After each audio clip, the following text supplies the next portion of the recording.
നമസ്കാരം. ഇന്നെനിക്ക് പങ്കുവയ്ക്കാനുള്ളത് രാത്രി യാത്രയും അതിലെ ചില ആശങ്കകളുമാണ്.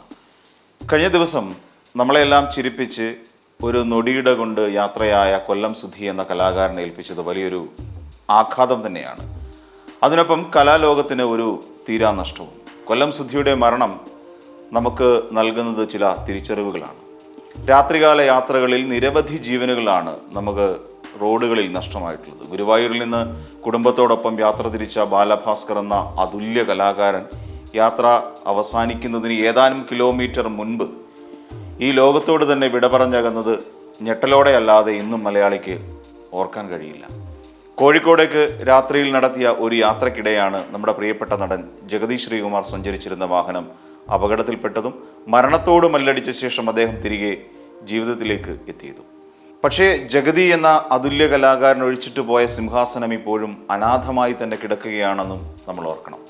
നമ്മുടെ റോഡപകടങ്ങളിൽ ഏറെയും സംഭവിക്കുന്നത് ഇത്തരത്തിൽ രാത്രി ഏറെ വൈകിയുള്ള യാത്രകളിലാണ്.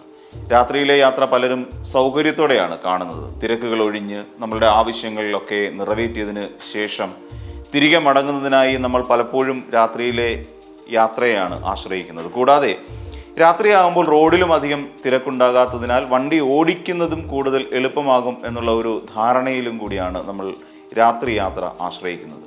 പക്ഷേ പലപ്പോഴും ഈ സമയത്തുണ്ടാകുന്ന പ്രതിസന്ധികളെക്കുറിച്ച് നമ്മൾ ചിന്തിക്കാറില്ല എന്നുള്ളതാണ് സത്യം. രാത്രിയിൽ പൊതുവെ തിരക്ക് കുറവായതുകൊണ്ട് തന്നെ എത്രയും വേഗത്തിൽ നമ്മൾ ഉദ്ദേശിച്ച സ്ഥലത്തേക്ക് എത്തുന്നതിന് വേണ്ടി കുറച്ച് വേഗത കൂട്ടിയും വാഹനം ഓടിക്കുന്നത് ശീലമായി മാറിക്കഴിഞ്ഞിരിക്കുന്നു. ഇത്തരത്തിലുള്ള അമിത വേഗത അപകടത്തിലേക്ക് നയിക്കും എന്നുള്ള കാര്യം സൗകര്യപൂർവ്വം പലപ്പോഴും നമ്മൾ മറന്നുകൊണ്ടാണ് ഇങ്ങനെയുള്ള യാത്ര നടത്തുന്നത്. പരിചയമില്ലാത്ത റോഡാണെങ്കിൽ നമ്മൾ തിരിച്ചറിയാത്ത വളവുകളും കുഴികളും മറ്റും ഒക്കെ ഉണ്ടാകും.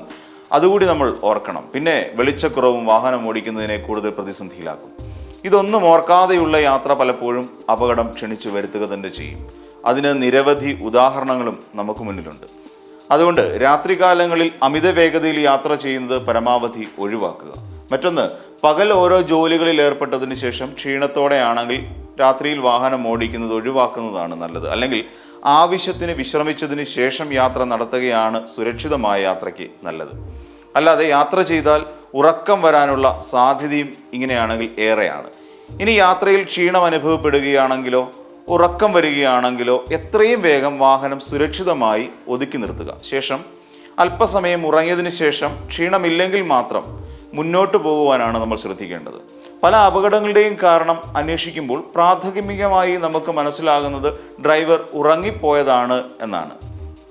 അല്പനേരം വാഹനം നിർത്തി ഉറങ്ങിയതിന് ശേഷം യാത്ര തുടർന്നാൽ അല്പസമയം നമുക്ക് നഷ്ടമായിരുന്നാലും അപകടത്തിൽ നിന്ന് ഒഴിവാകാൻ സാധിക്കും എന്നുള്ളതാണ്. ഇനിയും മഴക്കാലമാണ് വരാൻ പോകുന്നത്. മഴക്കാലത്ത് പൊതുവെ റോഡിലേക്കുള്ള കാഴ്ച കുറയുകയും ചെയ്യും. അത്തരം സാഹചര്യത്തിലും സൂക്ഷിച്ച് മാത്രം ഡ്രൈവ് ചെയ്യുക.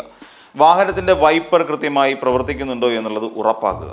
മഴയിൽ അമിത വേഗതയിൽ വാഹനം ഓടിക്കാൻ ശ്രമിക്കരുത്. അത് അപകടത്തിൻ്റെ ആക്കം കൂട്ടും എന്നുള്ളതും ഒന്ന് ഓർക്കുക.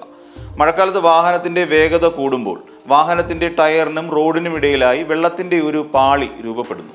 ഇത് വാഹനത്തിൻ്റെ റോഡുമായുള്ള ഘർഷണം കുറയ്ക്കുന്നതിന് കാരണമായി തീരും. അങ്ങനെ വരുമ്പോൾ വാഹനത്തിൻ്റെ നിയന്ത്രണത്തിൽ കാര്യമായ കുറവ് സംഭവിക്കുകയും ചെയ്യും. അങ്ങനെ അപകടത്തിലേക്ക് അത് നയിക്കുകയും ചെയ്യും. നമ്മൾ ചിന്തിക്കുക, സമയത്തേക്കാൾ വലുത് നമ്മുടെ ജീവൻ തന്നെയാണ്. റോഡുകളിലെ നമ്മുടെ സുരക്ഷ നമ്മൾ തന്നെ ഉറപ്പാക്കുക. ശ്രദ്ധയോടെ വാഹനം ഓടിക്കുക. വാഹനവും ജീവനും നമ്മുടെ തന്നെയെന്ന് ഓർക്കുക.